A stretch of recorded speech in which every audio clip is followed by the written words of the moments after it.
Delighted to say that we're joined in the studio by two good friends of mine and the channel. We've got the Conservative MP, Michael Fabricant, and the political editor of the Sunday People, Nigel Nelson. Good afternoon to you, gentlemen. Thank you very much indeed for joining us. First of all, let's focus on one of the key stories from PMQs today, Michael, and that was on the cost of living, on the Chancellor's spring statement. It is fair to say it is not just the Labour opposition who want to see the government do more. Many of your colleagues do too. That's right. I think many of us are very, very aware that the cost of living crisis, and you know the word crisis gets used far too often nowadays, but this is a proper crisis. This is a proper crisis. Of course, it's not just affecting the United Kingdom, it's affecting most European countries, the United States too, where inflation is running far higher than that in the UK. But whether enough has been done is the question on everybody's lips, including many Conservative backbenchers. Now, the Prime Minister is quite right to point out that we unexpectedly had to pay out over £400 billion. And if I can make one political point, it would have been a done sight more than £400 billion if Keir Starmer had been in power, because he wanted to lock down the country for far, far longer. So it would have needed far more money going into the economy from taxation, which wouldn't be available because businesses would be locked down. However, I don't think, to be honest, that we have gone far enough with the spring statement. There will be a budget in the autumn, and I hope that Rishi will think again. But isn't the problem is that this squeeze is not going to come in the autumn, it's coming now. And I get your point that this is clearly a global phenomenon. There's no doubt, I think inflation today in Germany has hit its highest level since 1981. But we're the only major economy increasing our taxes at precisely the same time. Yeah, well, that's been said. It's not actually true. The Germans have actually put in a new tax regime, and so is the United States about to do it. It just so happens that we've had the spring statement when we have it. And I've read this in so many newspapers, and with the greatest of respect to Nigel here, he will know, and as an ex-BBC journalist, we all know that one journalist says something, and then we all think, oh, that's a good point, and we repeat it as if it's true. It isn't true. But whether there's international pressure of this kind or not, it certainly is something I think we need to address more in this country, and we're aware of it. The reports went there, Nigel, at the weekend that this was a train that was about to hit the government, and there was a lack of understanding, some were arguing, inside Number 10 about how serious this all could be. What's your take on this? Well, I think that it's in Number 11 they've got the same problem. That what was meant to happen last week was a spring statement, and it's exactly that. It was meant to be a statement about the financial health of the nation. It turned into a mini budget because the Chancellor had to actually do something. Then he ended up not only not doing enough, but doing really weird things. So, for instance, there had been a lot of pressure on him to at least postpone the national insurance rise. So when it comes to tax rises that Michael is talking about, that is the key one. So we're looking at 2.5% up on national insurance, half paid by employers, half by employees. But then he does this strange thing and says, I'll tell you what, I'll take a penny off your income tax as we're going into the next election. Now, that just seemed to be absolutely crazy. Either you decide to reduce taxes now when it really matters, because cost of living crisis hits now, or you wait to make that announcement when the time comes. But you can't possibly know what the state of the finances will be then. Some might suggest that it was all got to do with the parliamentary timetable, and less about the economic reality. And you never know, there might be a surprise. Why do chancellors announce tax cuts 2 years in advance? Well, exactly. You might be surprised to find out it's a 2p or a 3p cut. Who knows? We'll find out. It was an odd signal, though. Politically, it seemed rather strange to actually announce this thing. And even stranger that maybe Rishi didn't anticipate that the Labour opposition would say, understandably, well, this is blatant electioneering. OK, let's pause for a time being. I should just bring you up to date with some news that's coming into us, which is in Scotland. And that is that Nicola Sturgeon has announced that the legal requirement to wear face coverings, been the big debate, hasn't it, of course, in Scotland, will be removed on a phased basis from next week, from April 4th, which I think is Monday. It's difficult to keep track of days sometimes. But that is that Scotland is going to remove, on a phase basis, face coverings, the legal requirement for face coverings in some settings from this Monday. Nicola Sturgeon just making that announcement in the Scottish Parliament. Let's stay or go back to PMQs now, because there was another big issue today, the return of Partygate. Talking of parties, Prime Minister, he told the House no rules were broken in Downing Street during lockdown. The police have now concluded there was widespread criminality. The Ministerial Code says that ministers who knowingly mislead the House should resign. Why is he still here? Hang on a minute. He's just changed his position. Sorry, Mr. Speaker. I mean, we do at least expect some consistency from this human weather vane. It was only a week or so ago where he was saying that I shouldn't resign. He's got to make what is his position, Mr. Speaker? The Met must, the investigators must get on with their job. But in the meantime, they should. In the meantime, Mr. Speaker, we are going to get on with our job. And there we go. That was Prime Minister speaking at PMQs. Afterwards, his official spokesperson still refusing to say that the law has been broken over those Downing Street parties, something the Deputy Prime Minister admitted earlier on today. Has the law been broken, Michael? Well, first of all, let's just talk about what Keir Starmer said, because Keir Starmer quite rightly quoted and then went on to say something that wasn't consistent, because although Keir Starmer is a lawyer, the person who writes Keir Starmer's questions isn't. He's got to be shown to knowingly have misled the House. Now, I know, talking to the Prime Minister and others, that he did not believe that they... Look, when is a party a party? I know plenty of... Well, I mean, that looks like one there, doesn't it? Well, is that a party?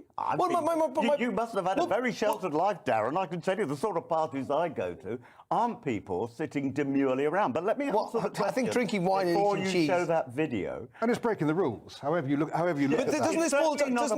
Doesn't this boil down to Theresa May's question, your former leader, when she said there are either two things at play here. First of all, Boris Johnson didn't know there were any parties because he didn't understand the rules, the very rules that he imposed on millions of others, or that he did know and he was breaking the law. Well, first of all, there are 400 people.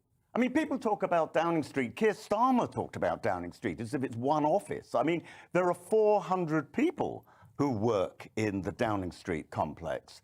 There are over 150 separate offices. So the idea that the Prime Minister would know when there's a party or when there isn't is very naive, particularly as one of the parties, at least, was when he was 45 miles away in Chequers. I mean, good God, what does Keir Starmer think that a Prime Minister does? He was at that one, but was that a party, and was that breaking the rules? Now, I know a number of people. I know a nurse has said to me, look, you know, at the end of a long shift, when we were battling COVID at its height and we were all exhausted, we'd go back to the staff room and just sit down and have a quiet drink. Was that a party? No, I don't think so. And I think it all comes down to the definition of party and whether he was blatant breaking the rules. Okay, well, the only person who could, or the only people who are going to decide that are clearly the Metropolitan Police. Correct. Yeah. So the Metropolitan Police decide that he has broken the law and given a fixed penalty fine.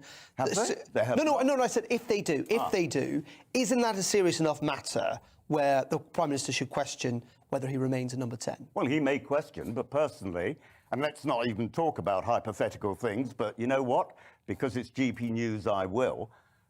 Depending on the circumstances of precisely what he was doing, if it was just sitting down after a really busy day, and you know what? Trying to source a vaccine program that led the world. We were the first to have a vaccine program some 4 months ahead of the European Union. And sitting down in the garden, which is all an extension of the office, because it's, as you well know, you've been in that garden, Darren, you know, and having a quiet drink, that photo does not look like a party to me. A party is when people are partying. Yeah, They weren't partying. that is only one incident. We believe there was another, but there is another the Prime Minister admitted being at. We don't have pictures of that possibly yet. Nigel, what's your thoughts? Well, I mean, there is a sense, I mean, the Prime Minister is pretty combative today, as I keep saying, but he was. And there is a sense that he's got a lot more headroom. The momentum in this story, clearly because of the awful circumstances in Ukraine, has somewhat ground to a halt. Yes, and obviously, at the end of the day, people like Keir Starmer or Ed Davey of the Lib Dems can call for Boris Johnson's resignation. He won't resign. They're whistling in the wind for that. It's up to people like Michael to decide whether he should go, and I think he won't on the basis of the Ukraine war. When it comes down to the actual law breaking, at the moment that we know, the police think the law was broken on 20 occasions. The actual fines have yet to arrive on the individuals, and we don't know who they are. Now, unless they appeal those fines, that is an admission that the law has been broken. And at the moment, Number 10 is still not admitting that when it seems to be crystal clear. Just very finally on this, Michael, I do want to move on. But in the end, I mean, the Prime Minister did say he is the leader. It is his house, as you keep pointing out.